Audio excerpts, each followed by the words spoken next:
의뢰인은 조명기구 제작 및 납품업으로 주식회사를 운영하다가 큰 소송에 휘말려 회사를 청산하고 새로 회사를 설립하고자 준비 중이었습니다. 그러던 중 지인의 소개로 공장 설비 유통업을 하는 회사의 사주인 고소인을 만나게 되는데요. 고소인 회사는 사업 확장을 위해 대출이 필요한 상황이었는데 대출을 위한 매출 실적이 부족한 상황이었습니다. 고소인 회사는 매출 실적을 위해 의뢰인과 함께 조명기구 회사를 별도로 창업하기로 하고 의뢰인이 기존에 알고 있던 원자재 거래처에 고소인 회사를 끼워 넣어 고소인 회사가 원자재를 납품받아 제작하고 이를 함께 창업한 회사에 납품하여 판매하는 방식으로 사업을 시작했습니다. 이에 의뢰인은 사업 노하우를 노무출자하고 고소인은 조명기구 회사 운영을 위한 제반 시설 마련에 비용을 제공하는 자금 출자를 통해 동업회사를 설립했습니다. 그렇게 동업을 시작한 2년 후 고소인은 의뢰인을 사기, 횡령, 배임으로 고소했습니다. 이 좋은 관계로 시작한 것 같아요. 결국. 네, 서로 니즈가 있었죠. 예, 네네. 그러니까 한 분은 노무출자니까 노동력을 주신 것 같고 노하우. 그렇죠. 그다음에 네. 이제 자금 출자라고 하면 이제 돈을 준 그렇습니다. 거고 그렇게 해서 그렇습니다. 동업 관계가 됐는데 2년 뒤에 왜 고소한 거죠? 회사 잘 됐어요, 못 됐어요?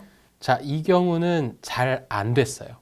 그래서 고소가 된 거고 핵심 이유를 딱 간단하게 설명드리면 자, 방금 말씀해 주신 개요에 있는데 이제 고소인 회사가 고소인과 의뢰인이 동업해서 설립한 회사에다가 조명기구를 납품하는 구조인 거예요. 그러니까 원자재를 사서 조명기구를 만들어가지고 파는 거잖아요. 그렇죠. 그러면 원래는 동업회사가 만들면 되는 거고 원자재 업체에서 사서 만들고 팔면 되는데 네.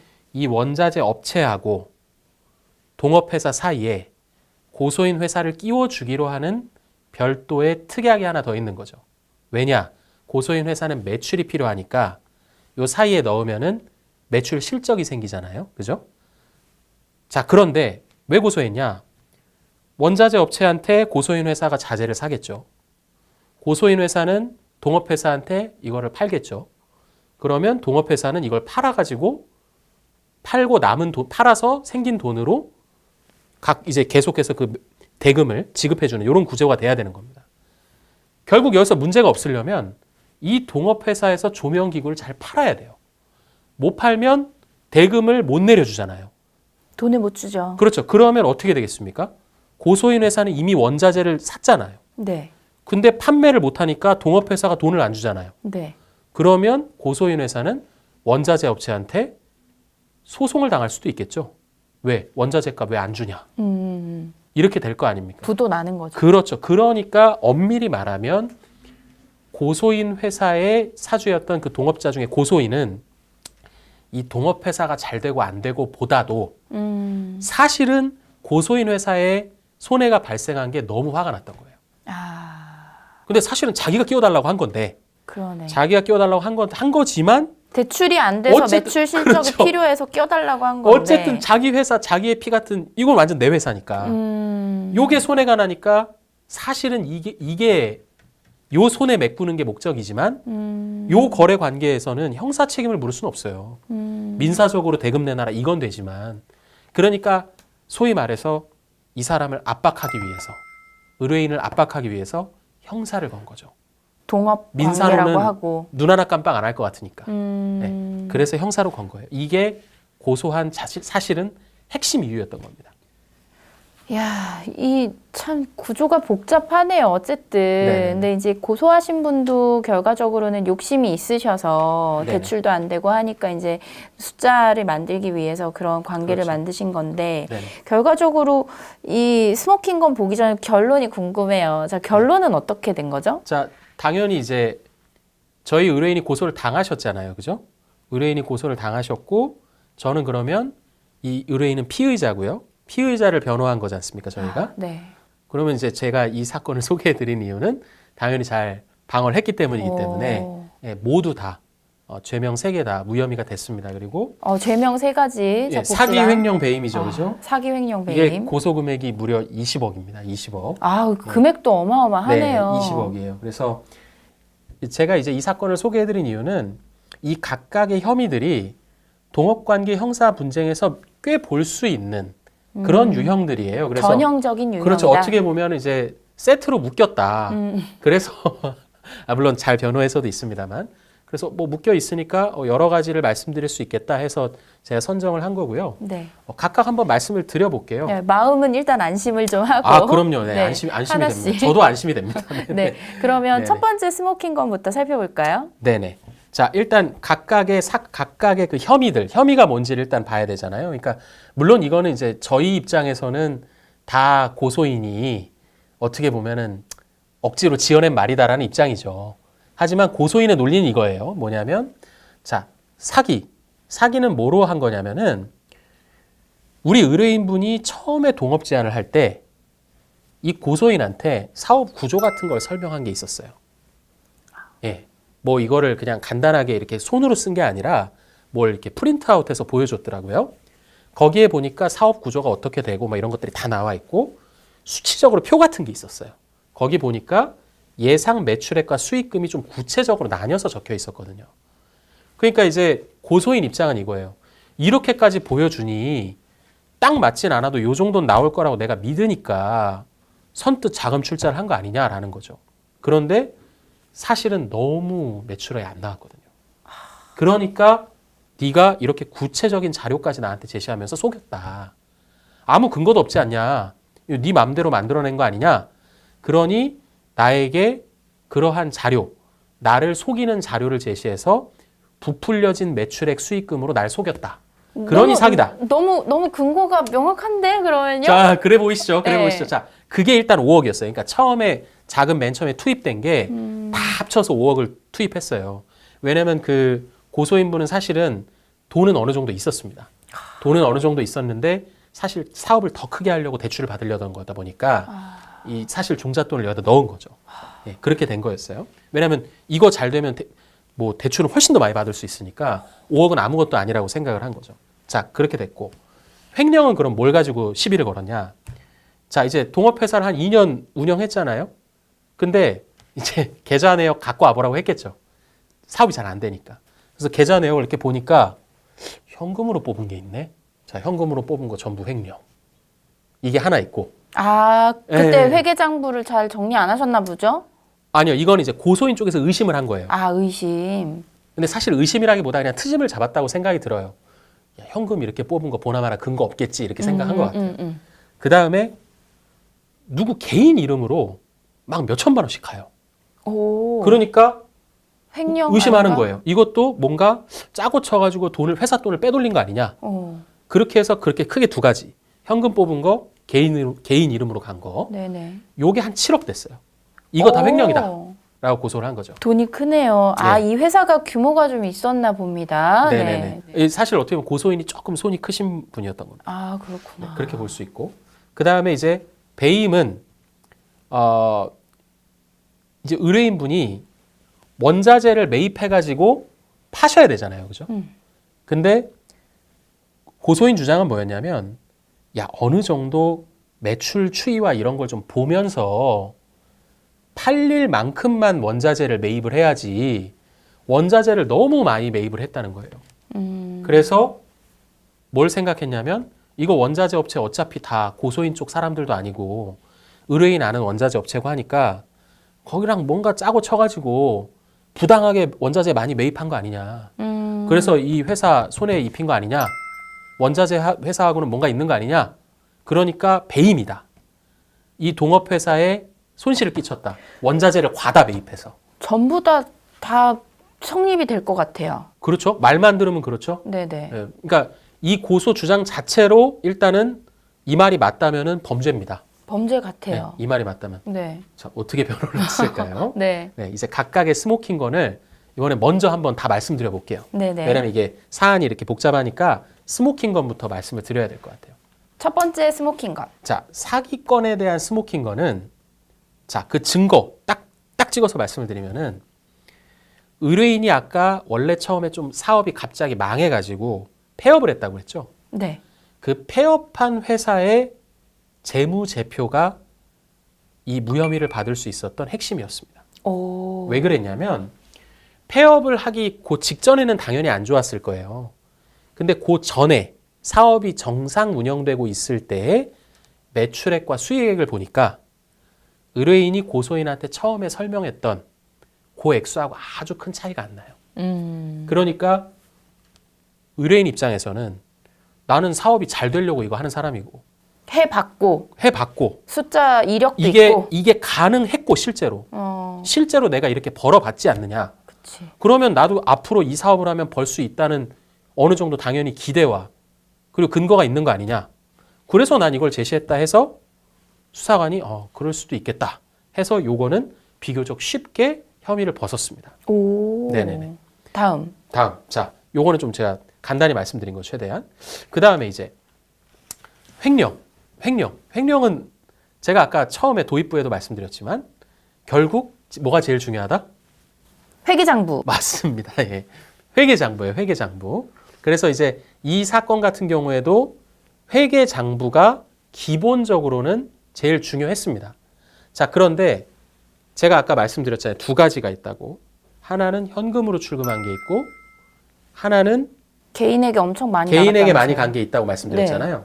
그런데 회계장부를 보니까 개인에게 간 거는 어느 정도 정리를 해놓으셨어요. 용역비로. 그러니까 개인한테 갔던 돈은 뭔가 봤더니 이 회사가 조명기구를 만들어야 되잖아요. 그 만드는 과정에서 하청을 줬다 이거예요. 근데 그 사람들이 개인 사업자였던 거죠. 그래서 그 사람들한테 하청을 줘서 만든 것이다 해서 근거 서류가 다 있었어요. 예. 그래서 일단 요거는 벗어났고. 현금 요거는 자 이제 여기서부터 조금 이제 어려워지는데 현금 같은 경우에 원래는 회계장부에 보면은 이 현금 같은 걸 관리하기 위해서 현금 시제라는 걸 관리하는 장부를 따로 만들어요. 네. 표현이 좀 어렵죠? 회사에서 사용하는 현금의 사용액을 보통 현금 시제라고 합니다. 그래서 현금 시제 같은 걸 관리한 장부가 있었어야 돼요. 그게 원래는 제일 좋은 거죠. 한데 이 회사는 없었습니다. 그러면 제가 아까 원래 처음에 말씀드린 원칙으로 가면 횡령이 돼버리는 거죠. 네. 근거가 없으니까요. 네. 그런데 이 회사의 격리 직원이 처음에 입사했을 때부터 계속 남아있었던 사람이 있었어요. 오, 다행이네요. 그 직원이 자 현금 출금 내역이 예를 들어서 30건이다 하면은 그 중에 한 10건 정도는 영수증을 갖고 있었어요. 오. 현금으로 쓴 영수증. 현금 영수증. 자 그러면 사실 이거는 어떻게 보면은 이제 수사의 현실 그리고 또 변호의 기술이라고 볼 여지도 있는데 만약에 30건이 너 이거 30건이 범죄로 의심된다. 그러니 범죄가 아니면 소명해라 했을 때 30건을 다 소명 못 하더라도 비슷한 유형이면은 10개 정도에 대한 명확한 증거가 남아 있을 때 나머지는 증거는 없지만 다 이런 식이었을 것 같다. 그러니까 이것도 당장은 영수증이 없어도 이런 식으로 회사를 위한 자금으로 쓰였겠네 해서 봐주는 경우가 꽤 많아요.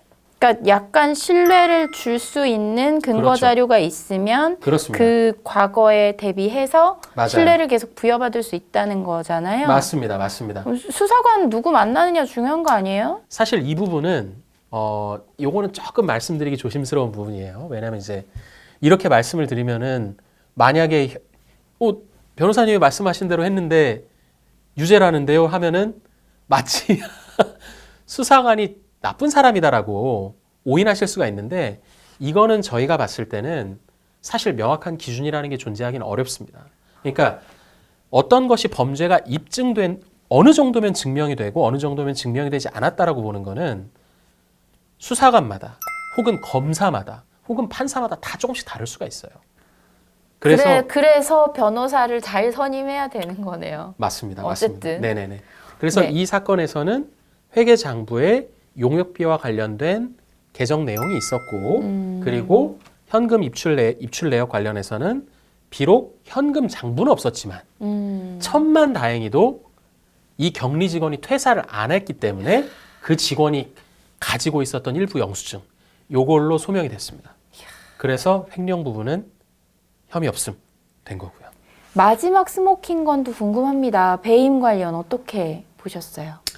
배임은 말씀드렸던 것처럼 아니 매출이 잘 안 나오는데 왜 이렇게 그러면 원자재를 8억 원. 많이 샀냐. 8억 원치. 너무 많이 산 거 아니냐. 뭔가 있는 거 아니냐. 라는 거였는데 이건 어떻게 해명을 했냐면은 처음에 이제 회사를 거창하게 창업을 했잖아요. 그러니까 원래 거래하던 업체들한테도 이 업체들과 원래 거래를 하다가 이 사람이 폐업을 하면서 사실 끊길 위기였지 않습니까? 그러니까 당연히 처음에 어느 정도는 서로 간에 좀 거래를 터야 되는 상황이었어요, 일단은. 그래서 일단 처음에 많이 사기도 했었습니다. 그런데 처음에 많이 산 거 그런 측면이 있었다는 거예요, 일단은. 그러니까 처음에 창업을 했고 기존에 폐업을 했다가 다시 거래처와 거래를 터야 되기 때문에 어느 정도 거래량을 마련했다. 너무 적게 사면은 이쪽에서 거래 안 하자고 할 수도 있으니까 그런 측면이 하나 있었다. 이런 특별한 사정이 있었다는 거 한번 말씀을 드렸고 그 다음에 그러니까 의도적으로 한 게 아니라는 거죠. 이런 현실적인 한계가 있었다는 거고 그 다음에 정말 다행히도 이건 저는 약간 어떻게 보면 천운도 작용했다고 생각하는데 처음에 이 사람이 그 자재를 샀잖아요. 네. 그럼 팔아야 될 거 아닙니까? 네. 이 조명기구를 사줄 데가 있어야 되잖아요. 네. 그런데 처음에는 좀 사준 데가 있었어요. 그래서 초반, 맨 처음에 이 조명기구를 팔 때 상대 매입처에서 구매 주문서를 넣겠죠. 보통 펄체스 오더라고 하잖아요. 그런 거를 넣었던 초반 구매 주문서가 있었는데 그 수량이 굉장히 컸어요. 그러니까 뭘 주장할 수 있을까요? 그 구매 주문서가 결국에는 핵심이거든요. 그러니까 이 지금 의뢰인 입장에서는 앞으로도 이런 식으로 될 수도 있겠지. 매출이 예상되니까 선구매해서 그렇죠. 준비를 했다. 그렇죠. 당장에 바로 뭐 매입처가 계속 딸리지 않더라도 이런 매입처들이 또 나올 수 있겠지라고 하는 어떤 근거가 있었다는 거죠. 그래서 많이 샀다. 그런데 뚝 끊겨버렸어요. 네. 그런 사정이 있었다는 거죠. 그래서 하여간 이 사람 입장에서는 배임은 결국에는 회사의 대표로서 회사의 손해가 나지 않도록 회사의 이익을 극대화할 수 있도록 업무상 주의를 하면 되는 것인데 이 정도면 어느 정도 회사의 이익을 위한 충분한 판단하에 나아간 거다라는 식의 인정을 받은 거고요. 그리고 요거는 조금 애매한데 거래처 중에 한 곳이 약간 변심한 듯한 문자가 있었어요. 근데 사실 자세히 뜯고 보면은 완전한 변심이라고 보기는 어려워요. 오히려 사실 이 변심을 하게 된 원인은 의뢰인이 제공하긴 했었어요. 근데 그런 걸 굳이 막 이렇게 구체적으로 따지지 않고 확실한 거는 변심했다. 뭐 산다 어쩐다 이런 얘기가 있다 안 샀다. 그럼 나는 얘네가 살 수도 있다는 기대가 있는 거 아니냐. 이렇게 해가지고 여러 가지 변호 전략을 짰었고요. 그래서 결국에는 배임 부분도 이 정도면 뭐 업무상 주의 의무를 위반했다고 볼 수 없다 해서 다 혐의가 없음이 됐던 겁니다. 야, 이게 그러면 경찰선에서 끝난 건가요? 경찰선에서 끝났는데 당연히 고소인이 가만히 안 있죠. 네. 검찰로 이의도 했고 검찰에서도 수사해서 검찰 수사는 거의 1년 넘게 했어요. 조사도 2번 불려가고 네. 왜 금액이 크니까. 네. 그래서 막 이게 아마 처음에 시작했을 때부터 끝날 때까지 2년이 좀 넘게 걸렸어요.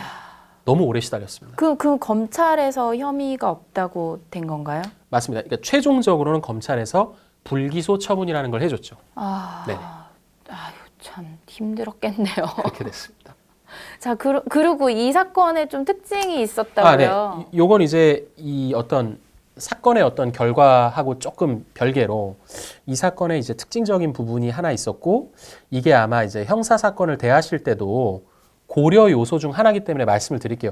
이걸 모르시는 분들도 굉장히 많아요. 그게 뭐냐면은 수사관이 교체가 됐습니다, 중간에. 그게 가능한가요? 네. 수사관이 교체가 경찰인가요? 검찰인가요? 경찰이 교체됐습니다. 검찰은 거의 안 된다고 보셔야 될 것 같고요. 자, 경찰에서 교체가 됐는데 이게 어떤 거였냐면은 처음에 이제 고소됐다라고 하니까 변호사를 찾아왔어요.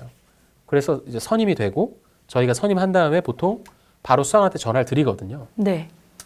전화를 했어요. 그래서 이제 보통 하는 게 고소장부터 확인해 봅시다. 그걸 이제 정보공개 청구를 한다고 해요. 고소장 정보공개 청구하고 그거 보고 나서 조사 기일 한번 말씀 나누시죠. 이렇게 했더니 수사관이 진짜 이거는 있는 그대로 한 얘기입니다. 변호인을 선임할 돈이 있으면 빨리 돈이나 갚는 게 나은 거 아니에요? 오. 라고 얘기를 했어요. 유죄라고 생각한 거네요. 저한테. 오. 그러니까 이제 이런 얘기를 들으면 여기서 이제 두 갈래 길이 생깁니다. 뭐냐면 그래. 좋게 생각하면은 뭐 수사관이야 당연히 우리 쪽 얘기를 아직 듣기 전이니까 뭐 잘 소명하면 되겠지. 수사관님 저희가 잘 설명해 드릴게요. 이렇게 해서 강공 그냥 이 수사관을 돌파하는 방법이 하나 있고 네. 그게 아니라 이 수사관은 시작도 안 했는데 이미 유죄네. 그쵸. 유죄라고 이건 너무한다. 거잖아요. 그래서 수사관을 교체하는 방법도 있다는 거예요. 그래서 교체를 하려면 자 요거부터 좀 설명을 드리겠습니다. 만약에 수사관이 너무 불공정한 수사를 하는 것 같다. 방금처럼 수사 시작도 안 했는데 완전 유죄로 단정하고 있는 것 같다. 아니면 너무 편파적으로 수사를 한다. 라는 명확한 근거가 있으시면은 그 내용을 첨부해가지고 각 경찰서에 보면은 청문감사실이라는 게 있습니다. 청문감사실. 네, 청문감사실에 서면으로 수사관 교체 신청을 하시면 그 근거가 타당하면 교체가 됩니다. 그 교체가 된 거네요. 이건 됐어요. 이야. 자, 그런데 지금 제가 말한 대로면 수사관 좀만 나한테 편파적으로 하면 다 교체해야 되겠네? 이렇게 생각하실 여지가 있거든요. 그건 또 아니죠. 근데 이게 왜 아니냐? 사실 이게 굉장히 양날의 검이에요. 어떤 취지에서 양날의 검이냐면 자, 이 수사관이 교체돼서 교체하면 다른 경찰서로 사건이 가느냐? 아니거든요. 같은 경찰서잖아요. 뭐 같은 경찰서에 같은 다른 수사관이 하는 거예요. 다 서로 아는 사이고 친한 사이라는 거죠. 그러네. 네. 같은 팀일 거 아니에요. 잘못하면 찍힙니다. 쉽게 말하면. 네. 아. 이게 사람이 하는 일이기 때문에 그 변수도 고려하지 않을 수가 없어요. 진짜 너무 어려워 이런 거는. 그래서 그거를 전후 좌우를 재서 어느 게 더 이득이겠다라고 생각해서 의사결정을 해야 되는데 이 사건에서는 왜 수사관 교체 신청을 했느냐. 자, 아까 말씀드린 것 중에 예를 들면 현금 인출 같은 거라든가 그죠? 아니면 배임 사안에서 너무 많이 매입을 한 이런 사안들하고 이런 것들이 저희가 봤을 땐 좀 위험성이 있다고 봤어요. 어떤 위험성이 있다고 봤냐면 사실 이 사안에서는 저희는 이렇게 생각합니다. 고소를 하신 분이 조금 더 깊게 파셨으면 건드릴 수 있는 지점이 하나 있었어요. 그게 뭐냐? 백마진이라는 겁니다. 그거를 조사해달라고 했으면 물론 저는 의뢰인을 믿습니다만 좀 위험할 수도 있었다는 생각이 들어요. 왜 그러냐면 이런 업계에서는 처음에 거래를 트고 하는 과정에서 일정한 백마진이 있을 수가 있어요. 리베이트를 말하는 거죠. 예. 그런데 아까 말씀드렸다시피 용역비도 심지어 개인한테 다 물론 세금 계산서 처리 다 했는데 뒤로 받았을지 안 받았을지 모르는 거고요. 그리고 이 지금 거래처들 원자재 매입처와도 어떤 형태의 거래가 있는지를 사실 알 수 없는 거예요.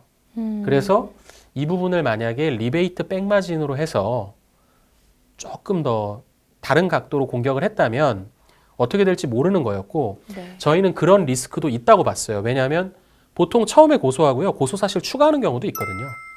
그런 여러 가지 변수를 고려했을 때 이 사건이 딱 증거만 내밀면 끝날 수 있는 사안이 아니고 수사관에 따라서 충분히 판단이 달라질 수 있는 건이다.